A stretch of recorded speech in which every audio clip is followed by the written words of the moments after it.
90% લોકોને કન્ફ્યુઝન હોય છે કે એસયુવી કે સીડાન કઈ ગાડીની અંદર વધારે સ્ટેબિલિટી મળે છે. તો આવો સમજાવો. તો એસયુવી ની અંદર ગ્રાઉન્ડ ક્લિયરન્સ તમે જોઈ શકો છો એ વધારે આવે છે.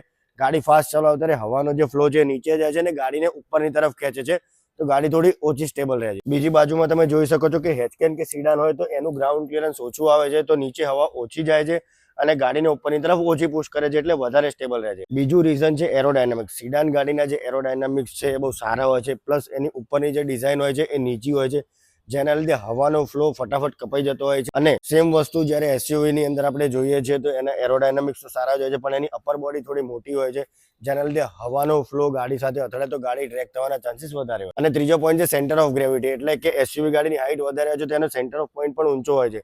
જ્યારે હાઈ સ્પીડ ની અંદર તમે કારને ટર્ન કરતા હોય ત્યારે તમારો જે બોડીનો રોલ ઓવર જે ઓપોઝિટ સાઈડમાં થતો હોય છે, એના લીધે એક્સિડન્ટ થવાના ચાન્સીસ વધી જતા હોય છે. તો સેમ વસ્તુ તમે સીડાનની અંદર જોઈ શકો છો, એનો સેન્ટર ઓફ ગ્રેવિટી પોઈન્ટ નીચો આવે છે કારણ કે એની હાઈટ નીચી છે.